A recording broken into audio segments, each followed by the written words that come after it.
Okay, exciting times, and look at that queue, right? So long. In fact, Apple CEO Tim Cook is scheduled to meet Minister of State for IT Rajiv Chandrasekhar ahead of the Delhi store launch, which is on the 20th of April. The discussions are likely to focus on Apple's India plans. Tim Cook is likely to express confidence in India acting as a manufacturing design hub for Apple.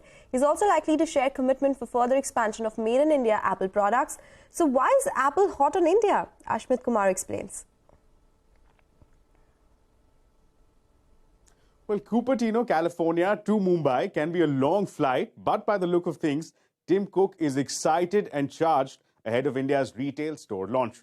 This launch marks Apple's 25 years in India, but it is only in the last few years that we saw Apple really dialing in. Now, in the month of February, Apple chief referred to India as a hugely exciting market and a focus area for the company. So let's take a look at what has inspired this focus on India by Tim Cook. Now, Apple began production in India in 2017, usually with old iPhone models. But all of that has changed. Apple's Taiwanese contract manufacturers, Wistron, Foxconn and Pegatron have dug in their heels for the long haul and are going full throttle.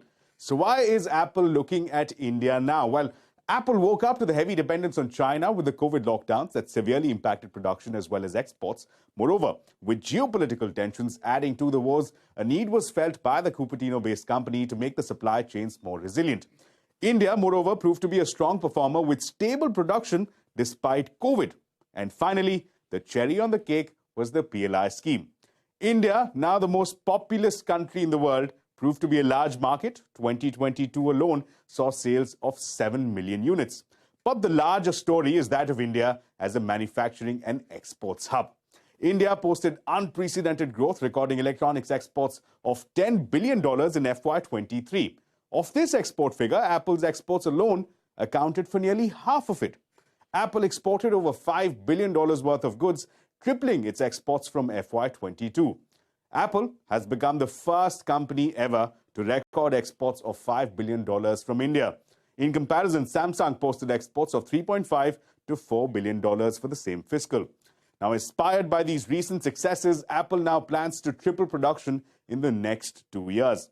In fact, a recent report by JP Morgan indicated that Apple wants to shift manufacturing of 25% of all Apple products to India by 2025.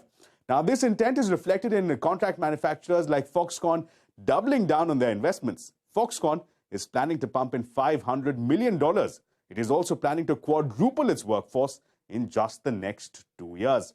So, for 2023, expect Apple and its contract manufacturers to, one, expand facilities, scale up production, increase the workforce, and also develop design and innovation hubs here in the country. But Apple's journey may still see some challenges. For one, India is still heavily reliant on China for importing key components to assemble phones. Moreover, of the 120 suppliers to Apple, only 12 are currently manufacturing in the country. India will also have to face challenges from countries like Vietnam that offer lower duties to attract investments. Meanwhile, the value addition in India is currently restricted to about 14 to 20%. And finally, the delays in payout of PLI incentives to companies may cause some discomfort. Apple, for now, is betting big on India in the China Plus One strategy. But India will need to remain on its toes to continue to grow as a manufacturing and exports hub. Ashmit, thank you so much for that interesting analysis. That's all about Apple. Of course, we'll keep getting you all the updates as and when the store actually officially opens for sale. Exciting times for all the Apple fans. But let's